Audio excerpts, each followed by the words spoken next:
Okay, here's another idea for when you're staying home. And we do this in school. And this is a big deal because everybody always wants to free draw. So it's a little bit different than the how to draw videos on YouTube.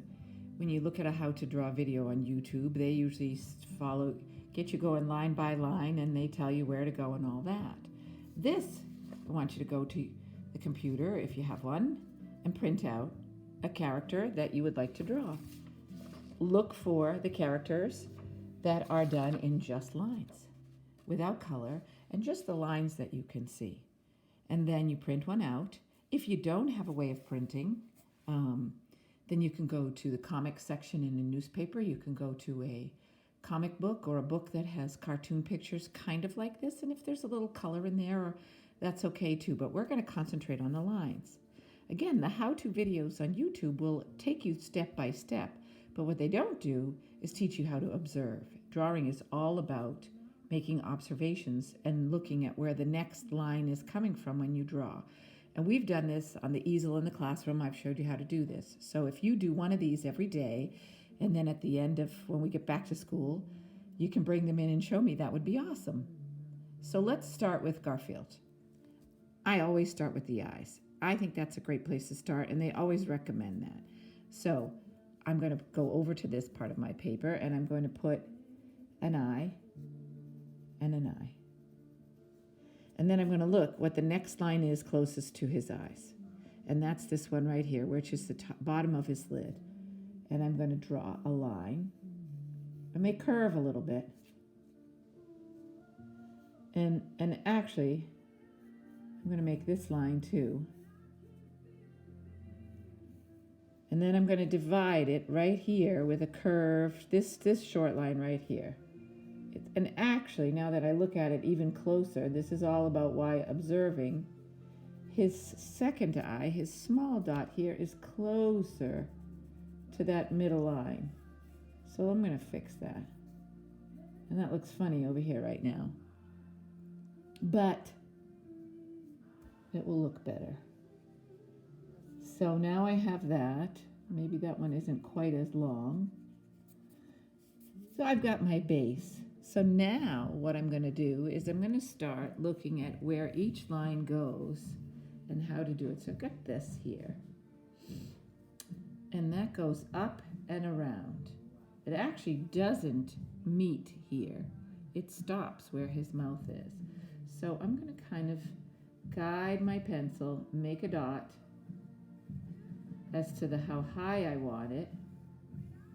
And then I'm going to come back to about here and stop it.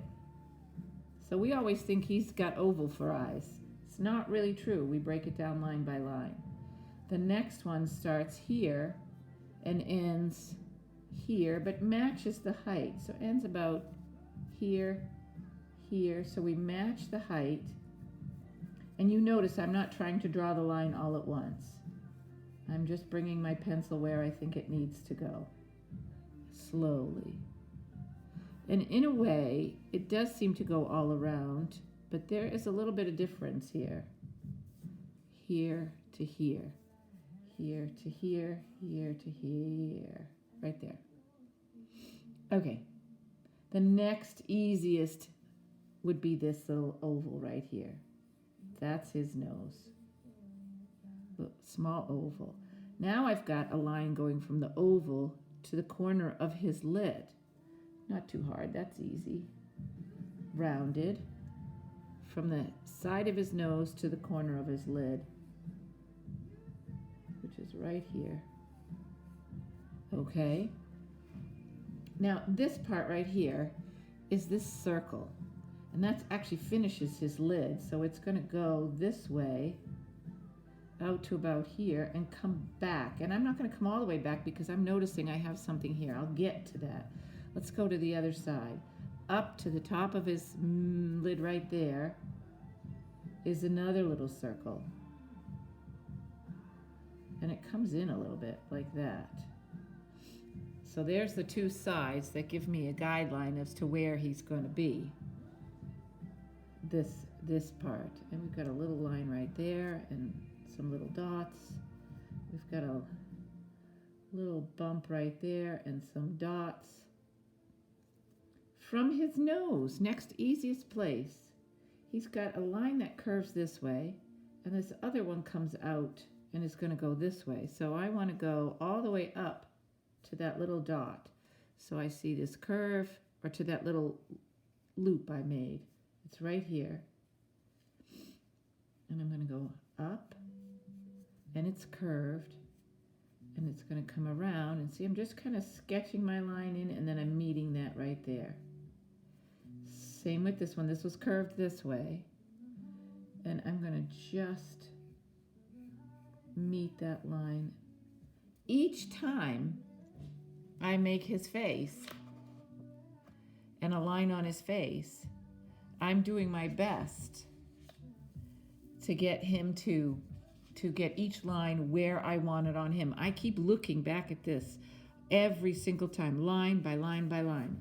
You might see lines later that you didn't see before, so I just looked. Here's his ear. Up here is a little line, and then the other part of his ear starts right here, and it comes up to about here. So we're going to make a curve, and then it comes back down to this little line.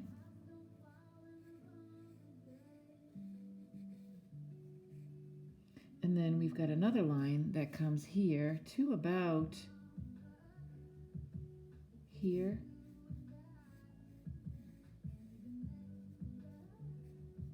Actually, I think that could be leaning forward more.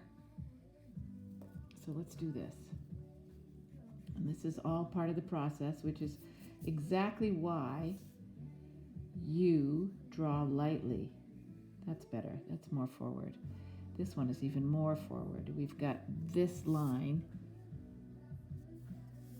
going to here. So he's got a forward motion here, and then it comes to about here. And then we've got the back piece. Actually, that might even go more this way. Yep, that looks better. So starting to look like Garfield, matching up. Okay, let's keep going for the rest of the head. So this line from the bottom of his ear connects to his cheek thing. I don't know what that's called. And then this line goes all the way out. So I'm going to kind of make, again, some guide dots. It it goes out maybe to there, comes around to about this distance. So we're going to just kind of lightly pencil that in, make sure I've got it right.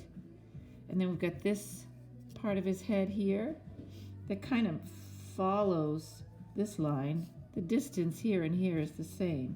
Do you see how I'm kind of picking them apart piece by piece? It doesn't really matter that it's Garfield. I would do this with any drawing. There's a little line there.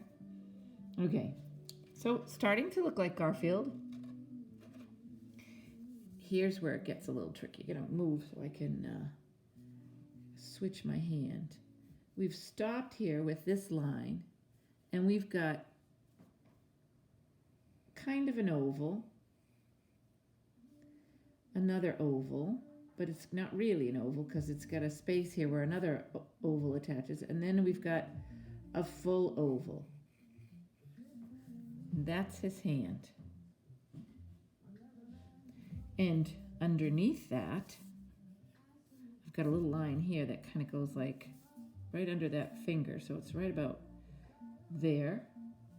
And then this line starts, because that's going to be his arm. So I see his elbow here, a little bit beyond the finger. Do you see how I am just judging distance and where things are going, and that I'm not trying to draw the whole line all at once? That's a mistake that a lot of people make. They make a square, we've talked about this, they try and draw the whole thing all at once, when you really should judge your distances and your lines. Okay, wait a minute, back to the arm. Goes to about up here.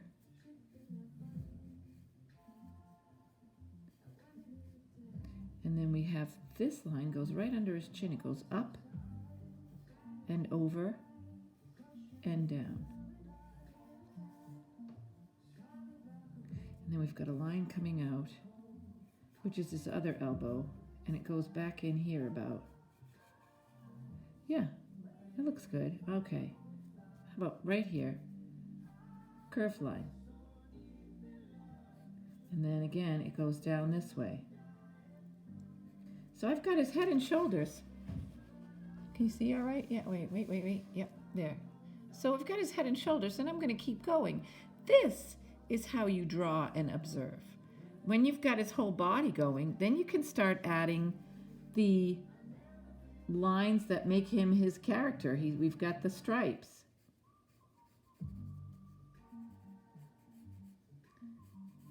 And take a look. Each stripe is larger, so make sure you do that, and you're looking at what you're drawing, and you're drawing exactly what is there. He's got pointy things here in his ear.